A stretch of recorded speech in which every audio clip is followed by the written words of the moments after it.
남북 관계가 파국으로 치닫는 상황에서 누구보다 이 사람의 근황이 궁금합니다. 북한 김정은 위원장입니다. 그가 마지막으로 공식 석상의 모습을 드러낸 건 지난 7일 제13차 정치국 회의였습니다.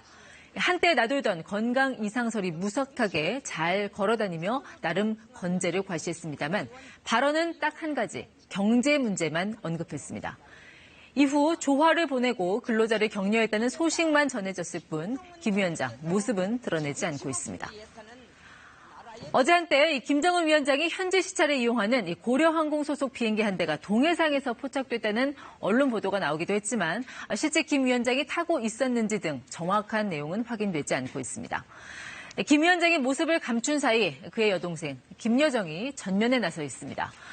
최근 열흘 사이 세 차례나 등장해 우리를 위협했습니다. 탈북민을 쓰레기, 무슨 개 이렇게 공격을 하고 군사 행동도 예고했습니다.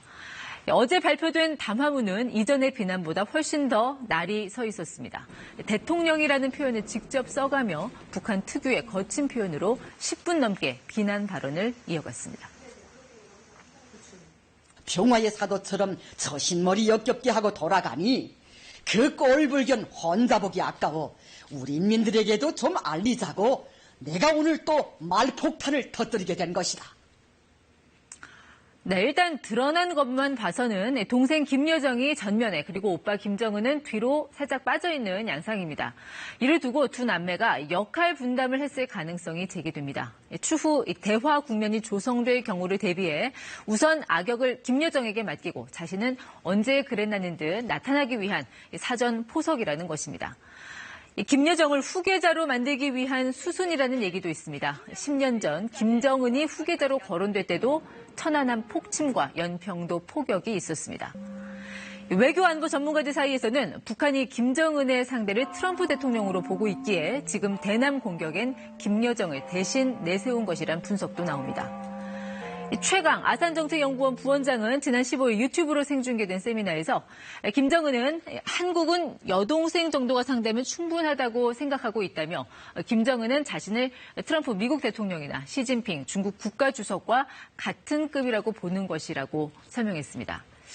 이런 관점에서 보자면 김정은 위원장에게 제일 중요한 건 바로 이 사람의 반응일 겁니다. I like him, he likes me. We get along, I respect him, he respects me. 하지만 이 트럼프 대통령 최근 1년의 도발 와중에도 입을 열지 않고 있습니다. 북한의 남북 공동연락사무소 폭파 시간은 백악관에 있는 미 동부 시간으로 16일 새벽 1시 49분이었습니다. 날이 밝고 다시 어둠이 찾아왔지만 그가 이날 아침 가장 먼저 올린 트윗은 와우, 5월 소매 판매가가 역대 최고 증가세를 보였다라는 내용이었습니다. 이후 공화당 하원의원 선거 경선을 언급한 글을 트위터에 올렸지만 그게 다였습니다. 공식 행사에서도 대북 관련 언급을 하지 않았고 기자들과 질의응답도 없었습니다.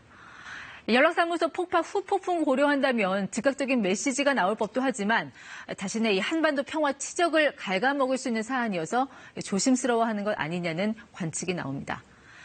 일단 트럼프에게도 이 판단할 시간이 필요하겠죠. 북한의 폭파가 남측뿐 아니라 미국을 향한 시그널이라는 점을 고려하면 머지않은 시점에 직접 대북 메시지를 내놓을 가능성은 충분합니다. 오는 11월 대선 승리에 올인하고 있는 트럼프가 북한 김정은과 한동안 치열한 수싸움을 이어갈 거란 전망도 나오고 있습니다. 이 둘이 과연 어느 시점에서 어떤 메시지를 내놓느냐에 따라 남북 관계는 또 한 번 크게 출렁일 걸로 보입니다. 친절한 뉴스였습니다.